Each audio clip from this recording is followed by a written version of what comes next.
What are secrets among your profession that the general public is unaware of? I've been a waiter for a long time and the general public has no idea how many times I've seen my co-workers come in drunk as hell but still make it through a shift and have no one notice.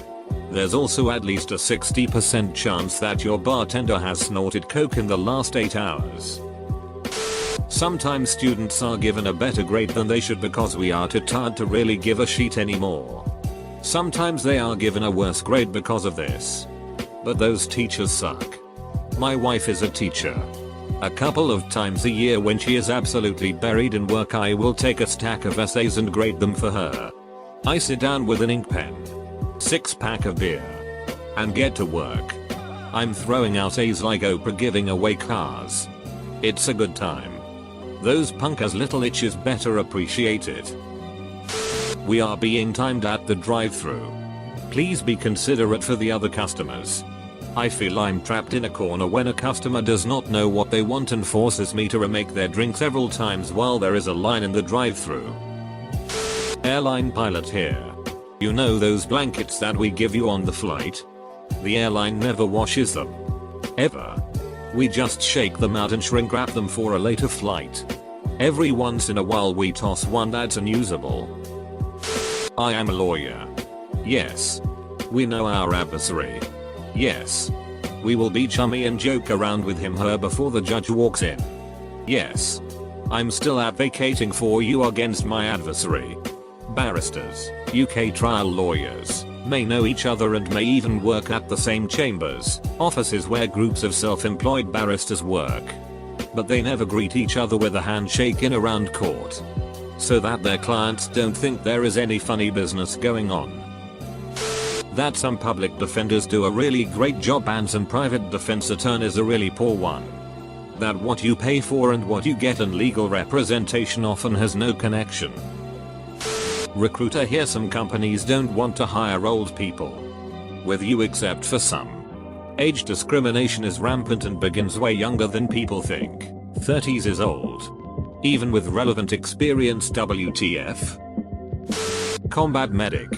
Not so much a secret but a key to being a lazy piece of shit in a generally high stress job is to teach the boots to do your job for you. Essentially making everyone a medic in all but the most advanced stuff so they still have a reason to keep you around. Former ballet dancer. Here. It's a total shit job. At least in the USA. Only large, internationally renowned companies pay well enough to live off of. Everyone else gets paid like $20,000 a year. And some are even worse and only pay per performance. You need to either be supported by your parents, spouse or work a side job, or two. You only have a contract for one season, usually August, May or so. And there is no guarantee that there will be a spot for you in the company the next year. If you get injured or get fat, you're probably going to get fired. I work in technical support. The vast majority of the time I know the fix immediately and it's something I deal with a dozen times a day. If I say I need to put you on a quick hold whilst I research that, it means I'm googling the answer to your problem. If I say I need to put you on hold for a few minutes, it means I'm asking a coworker if they know what the answer is. If I say I need to call you back because I have to research more, it means none of us has any ducking idea what the issue is and I'll actually have to do some real work. Also, stop blurting out your passwords to me. I don't need to know what it is. Nobody does. If I need to log into your account, I'll just ask you to type it when I remote into your machine. If you can't get in, I'll reset it to something else and we'll deal with the password change later. Coast Guard, please. For the love of God. Stop doing stupid things in bad weather. People sometimes die in hotel rooms. As soon as the body is out, we clean the room and put it back out for rent. Doesn't happen often. But there's a chance your bed had a dead person in it less than 2 hours before you checked in. I work at a pizza place. The more items you get on your pizza, the fewer of each item you will get while still being charged the same price per item. Used to make pizza. Can confirm. It's not for malicious reasons though. It's because if you actually load on everything, the pizza wouldn't cook right. Especially with veggies. It would turn to soup. I am a young female in an assisted living home. Men may become wheelchair bound, unable to speak or hear, but there is always one body part that still works. I am unemployed. I get high and write haikus. Somebody has to. I'm a Zamboni operator and most people don't know that we use hot water when shaving the ice. Not sure how secret this is outside military circles. An infantry platoon in the US Army is usually about 45 soldiers. They contain 4 squads, each led by a squad leader who has about 10 years of experience in the army. The 4 squad leaders answer to a platoon sergeant, who can have about 15 years of experience in the army. Usually more than half of the platoon has been on a combat deployment. Who is in charge of all of them though? A 22-year-old second lieutenant who graduated college less than 2 years ago. There's actually a lot of reasoning behind it all, but it's still pretty wild to think about. Edit, lots of questions. And it's kind of my fault for being very flippant. Let me try and clear things up. Lieutenants are put in charge of platoons because they need leadership experience for when they reach higher positions. In the case of a platoon leader though, several people said it, while he is in charge of the platoon and makes the final decisions, he would be a ducking idiot not to take guidance from his squad leaders and platoon sergeants. If they are quality incos, they will do their best to make him excel as their leader, and if he is a quality officer, he will let them help him. Officers start out young because, at least in the US, they are required to have a 4-year degree. Most people start college at 18 and end at 22. And so most cadets get their commission at 22. There are definitely ways that you can make the jump from enlisted to officer. A lot of people enlist in order to pay for college, and then do ROTC at college to get a commission. These officers are obviously more experienced and sometimes higher quality. Software engineer. Literally everything is hanging by a thread and it's amazing the internet hasn't fallen apart completely. Call center technical support. The surveys you're sometimes asked to fill out are kinda bullshit in that anything below 100% counts as a fail. Some are slightly more forgiving, but usually not by a whole lot. So people who give you anything less than a perfect score for petty reasons like everyone can improve or I don't like the hold music are actively hurting you and might in the long run cost you your job. Vehicle assembly. Whatever you're driving contains a lot more zip ties than you would expect, especially if it's a lorry. Former nuclear engineer. It's actually pretty slow and boring. If you see rabbits or chickens at a zoo, they're food. Largest secret of my profession are how completely understaffed the 911 communications center is. Most of the time when you call 911, that person is also doing 3 other things at the same time. They are normally doing the job of 2 other people, and probably trying to get in a slightly warm meal also. 911 dispatchers don't care what you took to get high. Just tell us so we can help you. We do care about how you sustained that trauma injury though. Not only to help treat you but to keep the responding units safe. Most large cities are now switching to a system to evaluate the patient over the phone so we don't send an ambulance and a fire truck to every single call. So facts are important when calling. Even if it's a nice vet clinic. Sometimes doggy daycare is just putting your dog in a very small kennel with a bowl of water. RN. Former EMT. If you go into cardiac arrest you're probably gonna die. My state has some of the best revival rates in the country and they are only like 15% if medical personnel witness the arrest. We don't really check if we have any more in the bag. We just go back there so we can chill for like 5 minutes. Reality TV is anything but. Ever seen House Hunters on HGTV? The couple looking for a house actually already bought and live in one of the houses that they're looking at. The other houses are usually friends' houses, or houses that have sold but not closed or moved in yet. NASA engineer here. Y'all don't know anything. I grew up in a community full of NASA engineers. My father is one.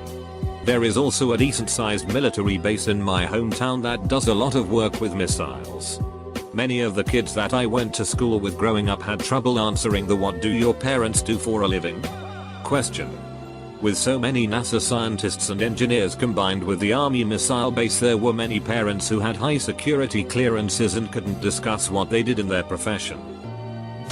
I work in retail. Yeah, we may seem like we are best friends with every employee, but nope, it's like an episode of Gossip Girl every time I go to work. I always think before I enter what drama will I hear today? And who do I have to be fake nice to?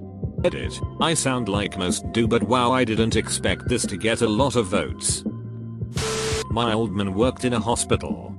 The amount of monkey business between doctors and nurses was spectacular. Edit. Just to clarify. Al thought this sounds like a good thing. Most of the people involved had families and kids. Lots of marriages destroyed. Careers ruined.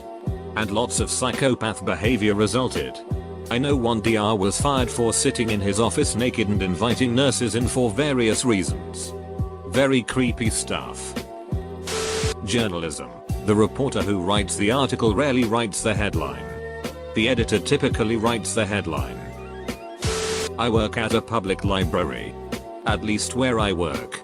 We don't keep any record of what items you've checked out or look up, so that there's nothing to turn over to law enforcement.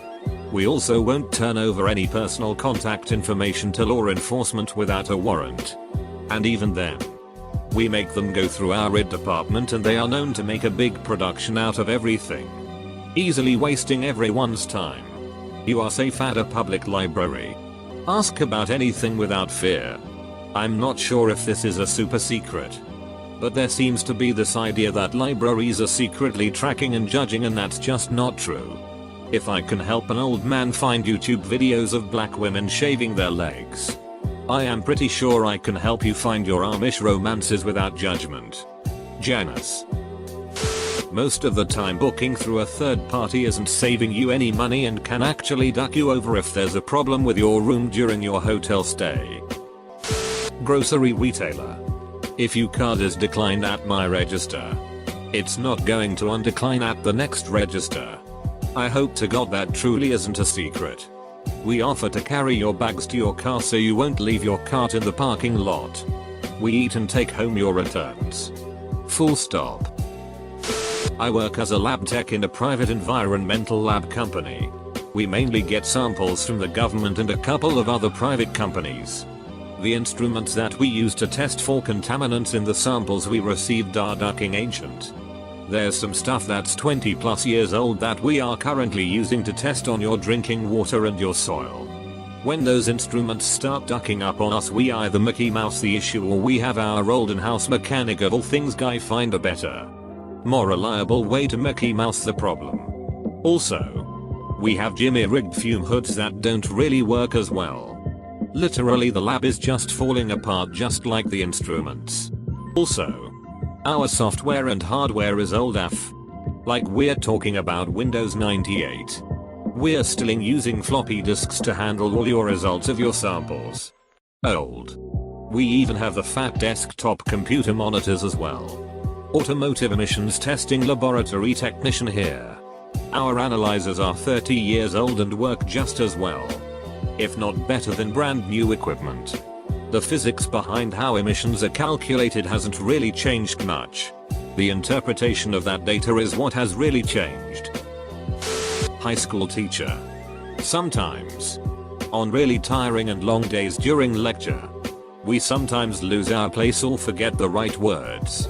But we know there's a smart kid out there who does know. Instead of embarrassingly scrambling for notes, high schoolers smell fear and will pounce on you if you show it. We'll say some bullshit like, "And so when we take this factor we what? Anybody know?" "Yes. Megan." What's the answer? It may look like we're prodding students to pay attention and reinforce learning, which is a tactic often used. But a good portion may be that we just had a brain fart or downright forgot to need help without losing attention. P.S. Before anyone jumps on it, yes, teachers are human and we act so with our students. It's not a matter of academic arrogance and being wrong in front of them. That happens and it's okay. This is an example of days where patience is thin and student comment is not needed. I Google tons of things. I can't possibly remember how to do every feature of every application. Word, Excel, Visio, Win 7, 8, 10, our EMR, 25 other online applications, Firefox, Chrome, IE, Outlook, our etc. I do it support. When you ask me to make your clip art look less blocky, I don't do anything with what you gave me. I just use my superior googling skills to find a better version. Edit, granted. Most people on Reddit are the type of people who would probably realize that on their own. In a restaurant, whenever you ask your server to double check with the chef, even after we've told you that something can't be exchanged, swap changed as it's the middle of the service and we're full, we might go into the kitchen, but most don't ask the chef. A lot of the time, the answers are flat no, followed by a lot of swearing from the chef due to stress. If a stripper tells you their real name, it's almost certainly a secondary fake name to give you a false sense of trust and personal connection, so that you're more likely to spend money on them. I walk dogs with an online service, like Uber, for dog walkers, and the training and hiring process is a joke. It used to be much more in-depth and hands-on, but I just took a quiz that I could take and retake until I got everything right. I didn't need any credentials or referrals, just reliable transportation and money for a background check.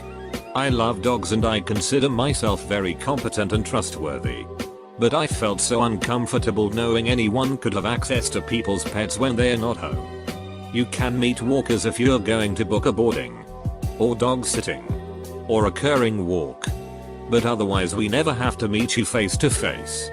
Customer and walker support is slowly improving. After everything, the horror stories we hear in the community are about mean or crazy owners. Owners just need a credit card. No background check or profile checking involved.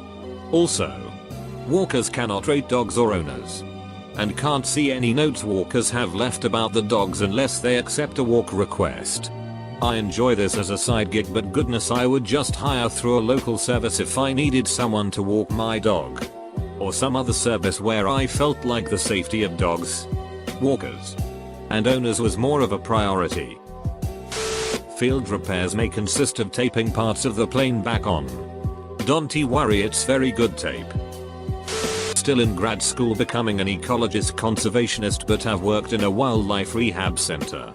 We are all major animal lovers, but our job sometimes consists of killing animals. Sometimes a lot of them. That waiver you are signing practicing any leisure is useless. The company is responsible for your safety. However, there is a clause called risks inherent to the practice of activities, which means you cannot sue for a fracture playing hockey, but can definitely sue in case of equipment or human failure. Cocktails are super easy to make. No experience at all is necessary if you just want to make them at home for guests. Most of them are just the ingredients thrown into a shaker and shaken over ice. And the shaker can be 2 cups jammed together. The ice forces the ingredients together. Plus, most cocktails you'll end up drinking are the same few alcohols, paired with a non-alcoholic ingredient and usually a slightly more uncommon alcohol. Note the slightly. What you're really paying for when you buy a cocktail is an attractive person, or sometimes non-attractive. Hi, to make it for you. Present and garnish it so it's Instagrammable, and usually to not have to buy an entire bottle of a more obscure liquor. Plus to do it really fast. I blame bloggers for this. They keep trying to spruce up recipes and make them more complicated than they need to be. It kinda blows my mind when friends want to have a cocktail night or something but don't want to spend money going to bars for the price that they'd all spend on the cocktails. They could buy enough bottles of grog to make dozens of them.